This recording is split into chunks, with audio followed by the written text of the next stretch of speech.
Thromboangiitis obliterans, Buerger's disease, a detailed overview.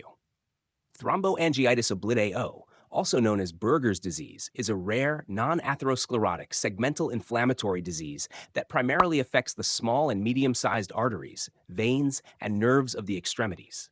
It is strongly associated with tobacco use and is most commonly seen in young to middle-aged men, though it can also affect women.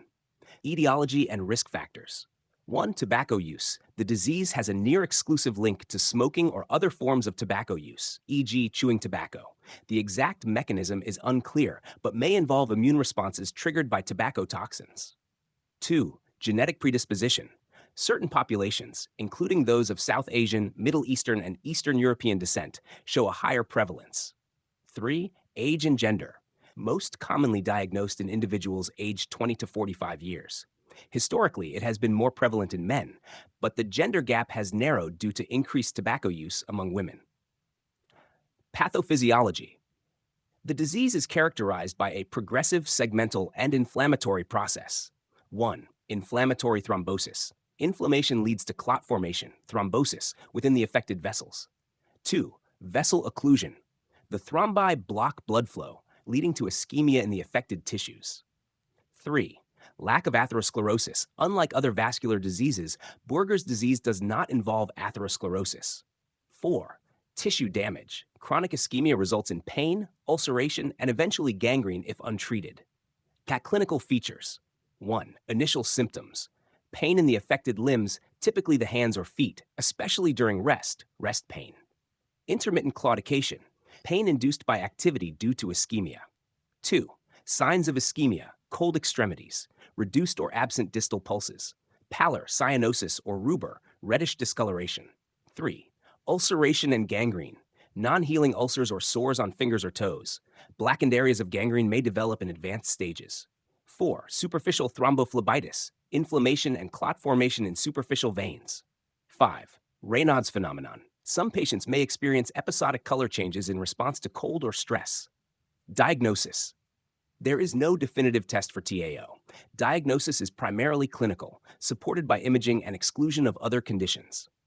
1. Clinical criteria, Shionoya criteria, onset before 50 years of age, history of tobacco use, distal extremity ischemia, claudication, ulcers, or gangrene, exclusion of autoimmune diseases, hypercoagulable states, and diabetes, absence of atherosclerotic risk factors except for smoking.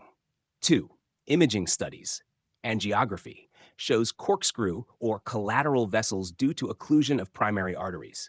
Segmental occlusions are typical. Doppler ultrasound helps assess blood flow in affected vessels. 3. Laboratory tests, used to exclude other causes of vasculitis or thrombosis, e.g. autoimmune markers, clotting studies. Treatment. The primary aim is to stop disease progression and manage symptoms. 1. Smoking cessation, the single most important intervention. Disease progression halts only with complete cessation of all forms of tobacco.